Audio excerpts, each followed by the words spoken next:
హరి ఓం ప్రియపుత్రి పుత్రులారా 15 ఏళ్ల క్రితం సమర్పించిన అమ్మఒడి బ్లాగ్లో ఇచ్చిన టెక్స్ట్ పోస్ట్ గూఢచర్యం. అప్పుడు భవిష్యత్తులో ఇలా జరుగుతుందని చెప్పాను.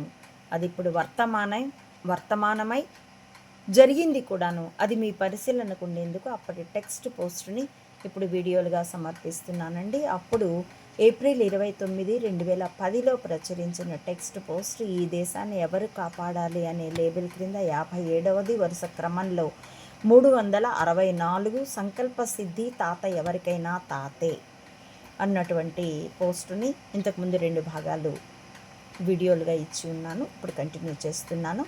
ఇంత క్రితం నకిలీ కణిక వ్యవస్థ పట్టుబడక ముందు, అంటే 1992కు ముందు ఎవ్వరినీ ఎక్కువ కాలం తన ఏజెంట్లుగా స్థిరంగా ఉండనిచ్చేది కాదు, ఎక్సెప్ట్ కార్పొరేట్ కంపెనీలు. అవి పెట్టుబడిదారులు కదా, కొంతకాలం పని చేయించుకొని, అంటే సెలబ్రిటీలందరినీ, తర్వాత క్రమంగా వాళ్ళని తెరమరుగు చేసేది. తమకి కావాలనుకున్న వాళ్ళ పనులు మాత్రం నడిచేటట్లు చూసేది.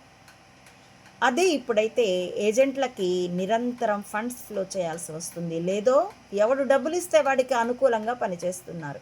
అదే నకిలీ కణిక వ్యవస్థకి ప్రాణాంతకమైంది. నీవు నేర్పిన విద్యయే నీరజాక్ష. మరి ఇక్కడ నకిలీ కణిక వ్యవస్థలోని కీలక వ్యక్తులు తాను కుడితే మనిషి చావాలన్న దుస్సంకల్పానికి ఫలితంగా పదం కుడితే చావాలనేసింది చీమ. దాంతో కొట్టగానే తానే చస్తున్న చీమలతోనూ, అదే సమయంలో తమ అనుచరుల చేత, సామాన్యుల చేత చిక్కి క్షణక్షణం చస్తున్న బలవంతమైన సర్పంతోనూ పోలిక కలిగి ఉన్నారు. ముఖ్యంగా డ్రామోజీ వాడి ముఖ్యమైన అనుచరులు. వాడు చచ్చాడు కూడా. నిజానికి యుద్ధం అంటే శత్రువుని చంపడం కాదు, ఓడించడం అన్న మాట గొప్పది. దీన్ని ఆ పీకే అన్నవాడి సినిమా జల్సాలోనూ ఇంకా కొన్ని సినిమాల్లోనూ చెప్పించారు. ఎందుకంటే ఇన్ని పాపాలు చేసిన వాడు ఒక్క క్షణంలో చచ్చి ఊరుకుంటే అది ఖచ్చితమైన శిక్ష కానే కాదు. ఇది చంబాకి ఇంకా ఎక్కువ అప్లికబుల్ అండి. డ్రామోజీగాడు 16 ఏళ్ళు తన వలయం కూడా పట్టుబడిందని ఎరికకు వచ్చిన తర్వాత 16 ఏళ్ళు క్షణం చస్తూ మొన్న చచ్చాడు. ట్యాంపర్తో ఇరుక్కుపోయామన్నది అర్థమయ్యాక. జూన్ 4 ట్యాంపర్ ఎన్నిక డిక్లేర్డ్ 2024. 4 రోజుల అనంతరం జూన్ 8 వాడు చచ్చాడు. ఎక్కడ ఇరుక్కున్నాడో అర్థమై. అది ఇప్పటికీ ఇంకా ఈ చెంబా అనేవాడికి, నారసుర్లకి అర్థం కాలేదు కూడా. కాబట్టి క్షణం చస్తూ బ్రతికితేనే మరి ఇంకెవ్వరికి తగుదునమ్మా అని స్పయింగ్లో దూరి దుష్టపుటాలో పనులు చేసే ధైర్యం ఉండదు. అంతేకాక అలా క్షణం చస్తూ బ్రతకడమే ప్రపంచాన్ని తమ కనుసన్నల్లో తిప్పుతున్నామన్న అహంకారికి తగిన శిక్ష. అది భగవంతుడిచ్చిన సంకల్ప సిద్ధి. ప్రపంచానికి తామేమిటో తెలియాలి, ప్రపంచాధినేతగా దృగ్గోచరం కావాలి అన్న సంకల్పానికి తగిన సిద్ధి. ప్రపంచానికి తామేమిటో తెలుస్తున్నారు, ప్రపంచాన్నే పాదాక్రాంతం చేసుకోవాలన్న వాళ్ళ దురాశ దృగ్గోచరం అవుతుంది.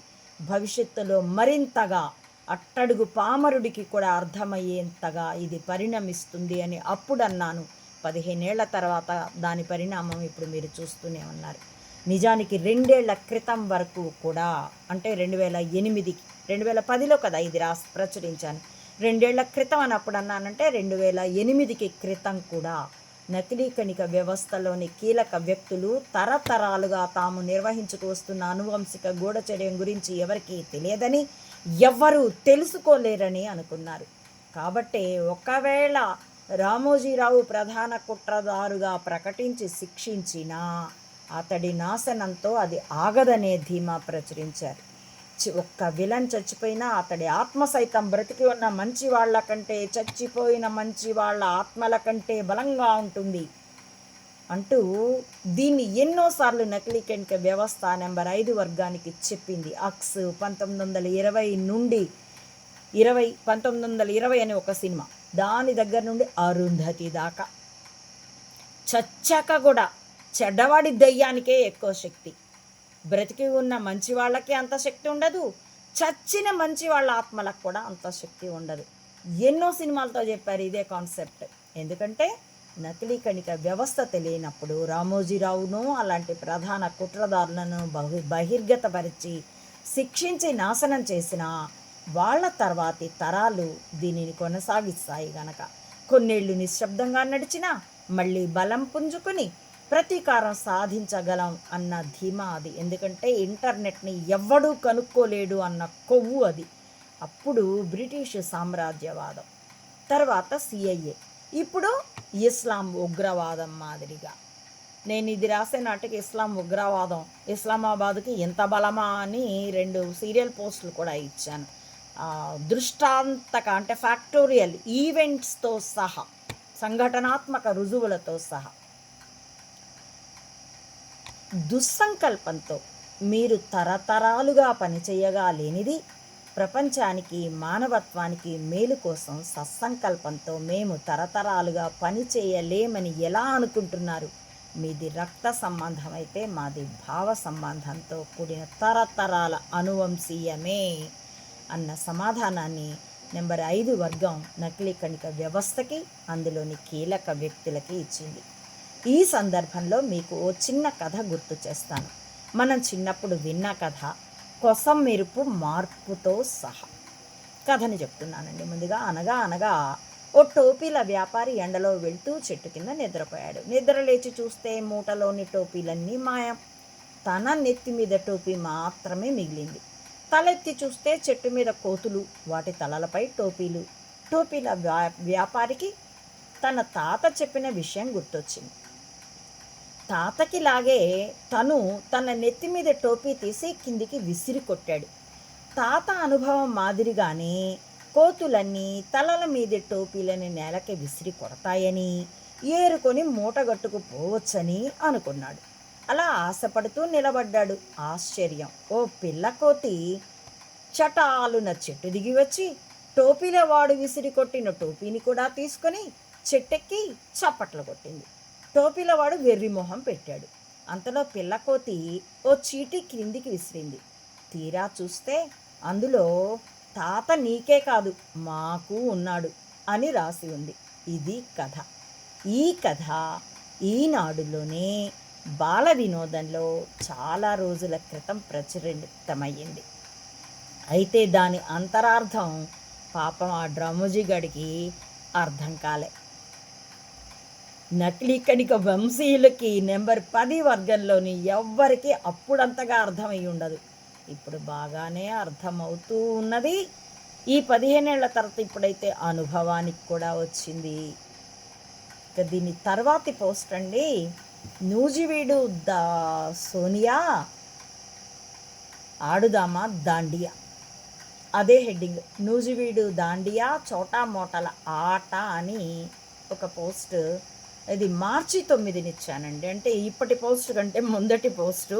కానీ ఇప్పుడు జరుగుతున్న వర్తమాన సంఘటనలు, అప్పటికి అవి భవిష్యత్తు సంఘటనలు, భవిష్యత్తుగా నేను అంచనా వేసి అప్పుడు బ్లాగర్లకి టెక్స్ట్ పోస్ట్గా ఇచ్చింది. దాని యొక్క ముందు వెనుకల్ని బట్టి, వర్తమానంలో వాటి యొక్క ముందు వెనుకల్ని బట్టి నేను మీకు వీడియోలు ఇచ్చాను. అదే వరుస క్రమంలో అయ్యేటట్లయితే మీరు నా బ్లాగ్ చదువుకోవచ్చు, అది కూడా మీకు స్పష్టతనిస్తుంది. కాబట్టి నా ఈ వీడియోల కంటెంట్ మీకు పరిశీలనార్హం అనిపిస్తే, హరి ఓం ప్రియ పుత్రి పుత్రులారా, please like, share and recommend my channel to others as well. Subscribe it. Please support Amma Odi Mata Ananta Ananda to spread the truth of either spying or spirituality up to the roots of the society. As well, support me financially also to win this war with wisdom as weapon. www. మెదళ్ళే ఆయుధాలుగా యుద్ధం, మానవతా ధర్మం మానవులందరికీ జ్ఞప్తిలో ఉండి, స్మరణలో ఉండి, మానవులుగా మనుగడ సాగించగల సమాజం కోసం. మానవత్వం తెలిసినా ఆ ప్రకారం నడవలేకున్నాము ఇప్పటి సమాజంలో. అలా కాక స్వేచ్ఛగా, నిర్భయంగా తమ ధర్మాన్ని తాము సామాన్యులందరూ ఆచరించగలిగే విధమైన సమాజం పునఃప్రాభవంలోకి వచ్చేటందుకోసం ఈ యుద్ధం. ఇందులో పాలు పంచుకోవాల్సిందిగా ప్రియ పుత్రులందరినీ రాజకీయాలకి, కుల మతాలకి అతీతంగా స్వాగతిస్తున్నానండి. Thank you for watching.